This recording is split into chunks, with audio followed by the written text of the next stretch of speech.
وعن علي بن ابي طالب رضي الله تعالى عنه قال قال رسول الله صلى الله عليه وسلم ما منكم من احد الا وقد كتب مقعده من الجنه او من النار قلنا يا رسول الله افلا نتكل وفي روايه افلا نتكل على كتابنا وندع العمل قال لا اعملوا فكل ميسر رواه البخاری۔ عمل سے کترانے والے کچھ عذر لنگ پیش کرتے ہیں، میں اسی کی تھوڑی سی وضاحت کرنے کی کوشش کروں گا۔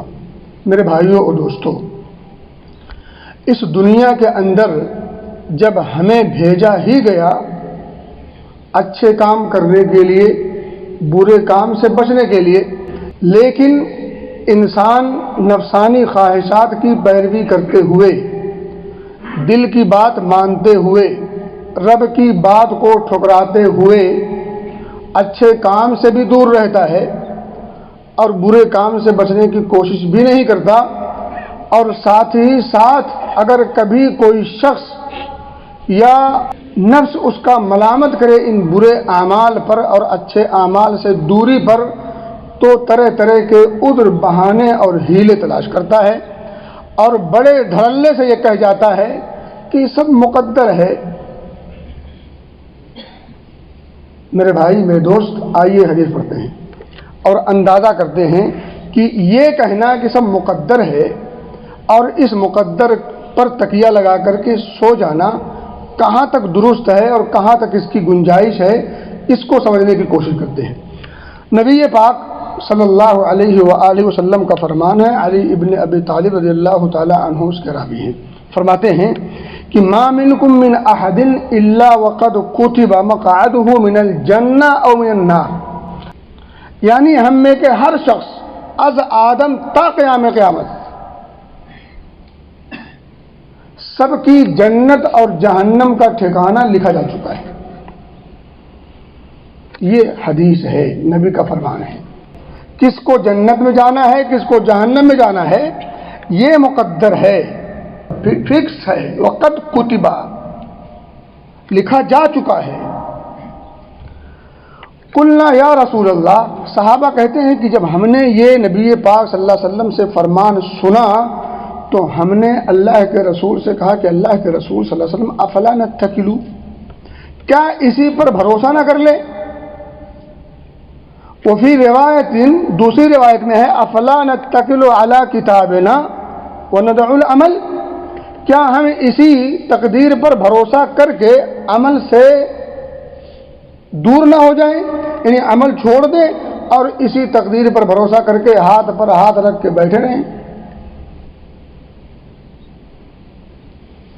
اب یہ سوال سن لیا، نبی پاک صلی اللہ علیہ وسلم سے براہ راست صحابہ نے سوال کیا ہے، افلا نتکلوا علی کتابنا وندع العمل، چھوڑ دے نماز، روزہ، حج، زکوٰۃ، سب کچھ، کیا ضرورت کرنے کی؟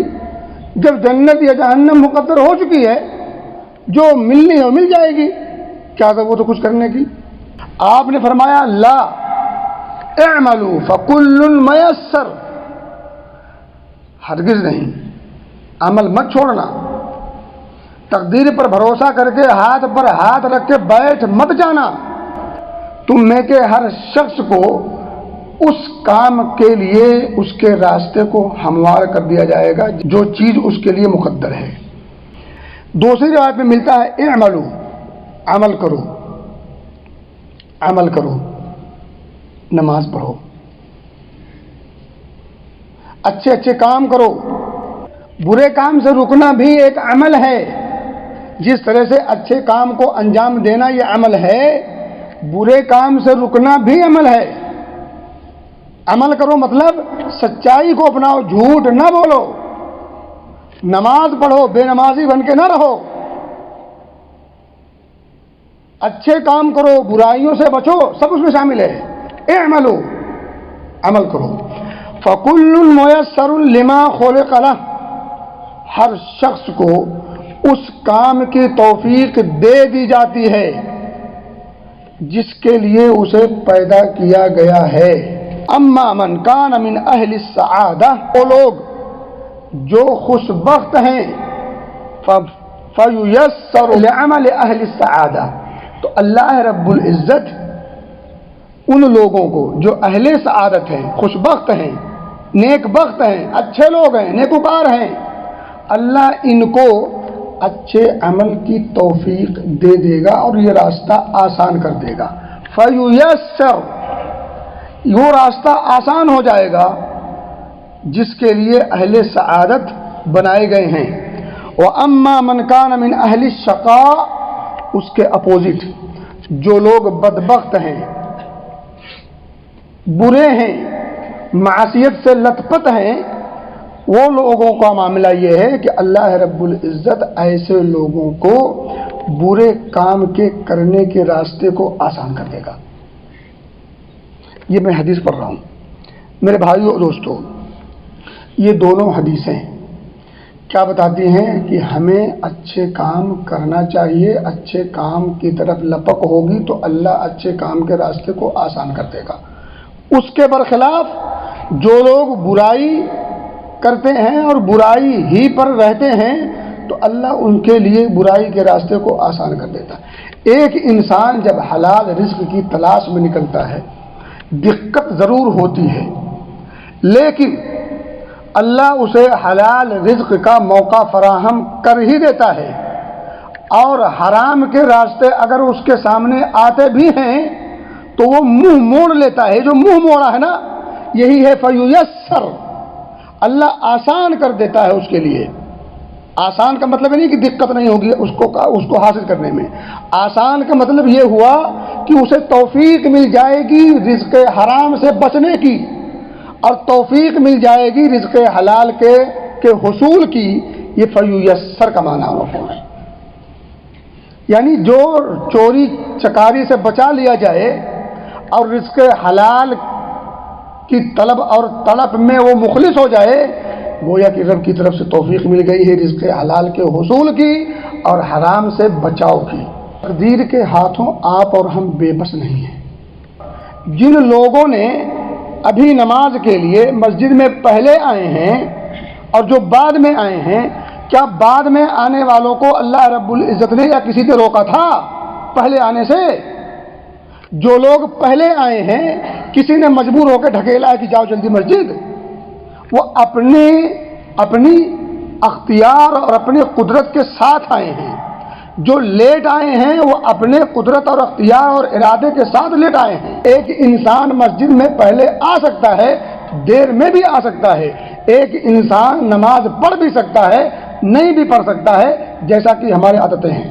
جتنے معمورات ہیں، جتنی منہیات ہیں، یعنی جن جن چیزوں کا شریعت نے ہمیں مکلف کیا ہے، نماز پڑھنے کا مکلف کیا ہے، جھوٹ سے بچنے کا مکلف کیا ہے، اور اسی طرح سے دیگر افعال خیر اور اعمال صالحہ کے کرنے کا ہمیں مکلف کیا ہے، جن کاموں کے کرنے کا مکلف ہیں ہم، ان کاموں میں بندہ مکمل اختیار رکھتا ہے، چاہے تو کرے چاہے تو نہ کرے۔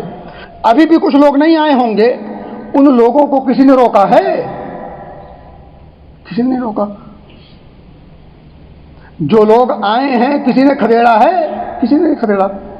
جو لوگ آئے ہیں مکمل اختیار کے ساتھ آئے ہیں، مکمل ارادے کے ساتھ آئے ہیں، اپنی من مرضی آئے ہیں، اور جو لوگ نہیں آئے ہیں وہ لوگ بھی اپنی من مرضی نہیں آئے ہیں، اپنے ارادے اور اپنے اختیار کے ساتھ نہیں آئے ہیں۔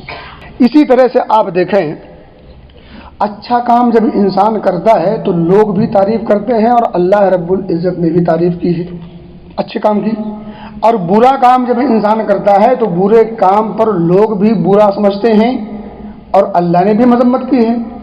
تو اگر انسان مجبور ہے کام کرنے پر، برائی کرنے پر اگر مجبور ہے، تو پھر اللہ رب العزت نے ان کی مذمت کیوں کی؟ اگر ایک انسان چوری کرتا ہے اور کہتا ہے کہ بھائی مقدر ہے، ٹھیک ہے، تو چور سے لوگ نفرت کیوں کرتے ہیں؟ چوری کی مذمت شریعت نے کیوں کی؟ اگر چوری مقدر تھی اور انسان چوری کرنے پر مجبور تھا، چوری مقدر تھی، یہ بالکل مسلم ہے، لیکن کیا چوری کرنے پر انسان مجبور ہے؟ نہیں۔ آپ نے دیکھا ہوگا، سنا ہوگا، کتنے لوگ چوری کرنے کے لیے آگے بڑھے پھر رک گئے. تو گویا کہ یہ بتاتا ہے، یہ قدم پیچھے ہٹنا بتاتا ہے کہ آپ مجبور نہیں ہیں چوری کرنے پر. اور اگر چوری کرنے پر آپ کے ہاتھ کاٹے جاتے ہیں اور شریعت نے چوری کی مذمت کی ہے، لوگ چور کو برا سمجھتے ہیں، یہ تقاضا ہے اس بات کا کہ انسان چوری کرنے پر یا دیگر برائیاں کرنے پر مجبور نہیں ہے. اور اگر مجبور ہو تو لوگ اس کی مذمت نہیں کرتے. مثال دیتا ہوں، ایک انسان روزے سے ہے اور ایک غیر مسلم کوئی متصدد آتا ہے اور اس کو پکڑ کر پٹک کر اس کے منہ میں گوشت ڈال دیتا ہے یا اس کو کچھ کھلاتا اور پلاتا ہے، مجبور کر دیتا ہے. اب اس کے جان کے لالے پڑ گئے، ایک مثال ہے، جان کے لالے پڑ گئے. ایسے موقع پر وہ اتنا کھا اور پی لیتا ہے جہاں وہ مجبور ہے. کیا آپ سمجھتے ہیں کہ وہ اللہ کی نگاہ میں منحوس ہے؟ ہرگز نہیں. اس کے اس کھا لینے اور پی لینے پر اس کی پکڑ نہیں ہوگی، اس کا مواخذہ نہیں ہوگا. ایک انسان سے حتیٰ کہ کلمہ کفر بھی اگر کہلوا دیا جائے مجبور کر کے اور اس مجبوری کے عالم میں جان بچانے کی خاطر دل سے نہیں زبان سے صرف اگر کلمہ کفر بھی کہہ لیتا ہے تو وہ کافر نہیں ہوگا.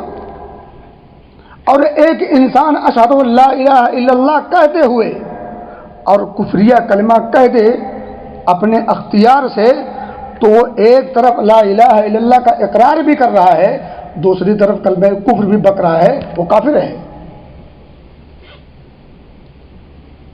تو مجبور ہو کر کے اگر کوئی کام کر دے تو اس پر مواخذہ نہیں ہوتا، اس کی مذمت نہیں ہوتی،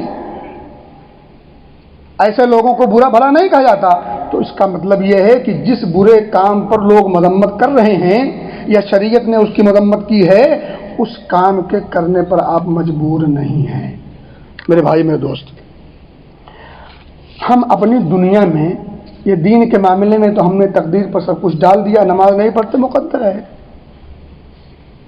سچ کیوں نہیں بولتے مقدر ہے، یہ اچھا اور وہ فلاں اچھے کام کیوں نہیں کرتے مقدر ہے، اللہ تقدیر نے لکھ دیا ہے تو ٹھیک ہے، مقدر ہوگا تو کر لیں گے، ٹھیک ہے.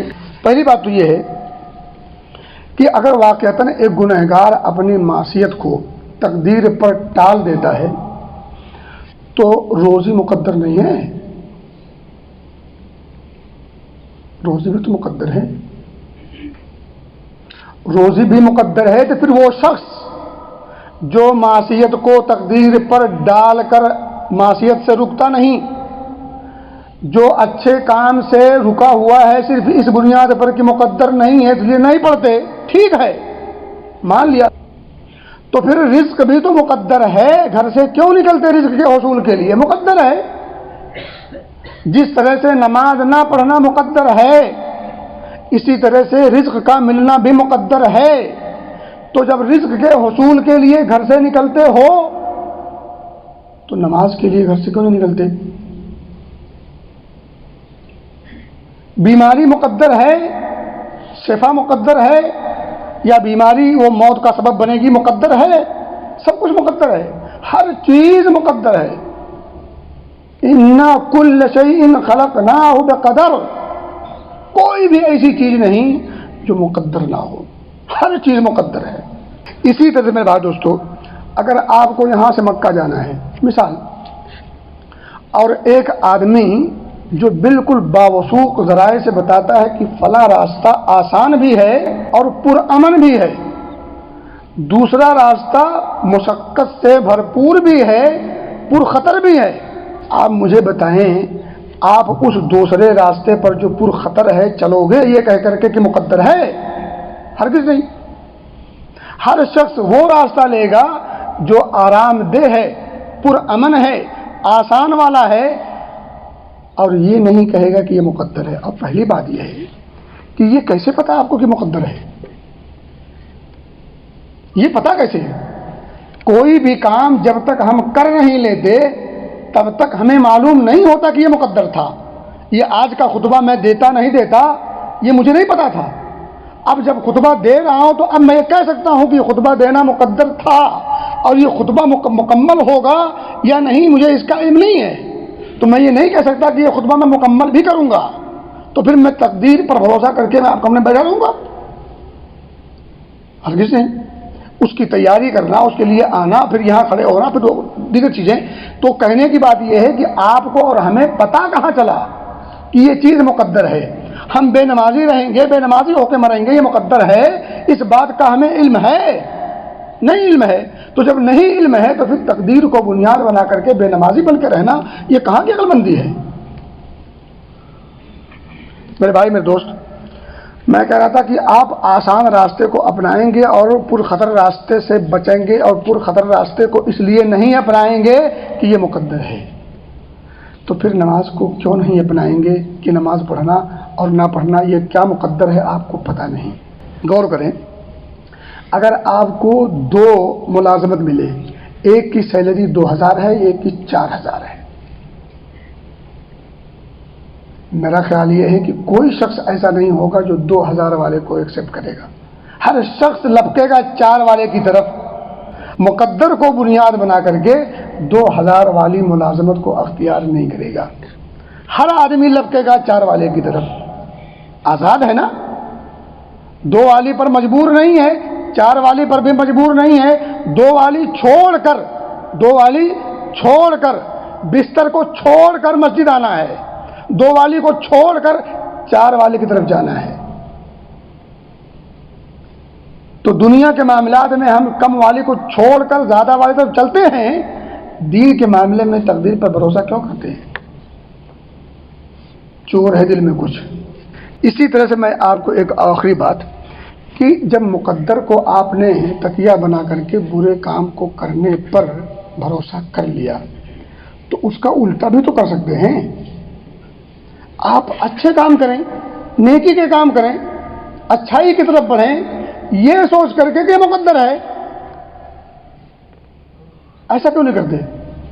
اگر آپ کسی برے کام کو کرتے ہوئے یا اچھے کام کو چھوڑتے ہوئے تقدیر کو بیچ میں لے آتے ہیں تو آپ اچھے کام کی طرف بڑھنے کے لیے یا اچھائی کو کرتے ہوئے تقدیر کو بیچ میں کیوں نہیں لاتے؟ اگر آپ کو تقدیر کو بیچ میں لانا ہی ہے تو پھر آپ اچھائی اور نیکی اور اطاعت کے کاموں کو کرنے کی طرف لپکیے۔ اگر یہ بات آپ اسی کے فارمولے پہ چلتے ہیں تو فارمولہ برائی والا نہیں، اچھائی والا، معصیت والا نہیں، نیکی والا اپنائیں۔ جس طرح آپ معصیت کرتے ہوئے کہتے ہیں یہ مقدر ہے، اچھائی کرتے ہوئے کہیں مقدر ہے، برائی کرتے ہوئے کہتے ہیں کہ مقدر ہے، تو اچھائی کرتے ہوئے کہیں مقدر ہے۔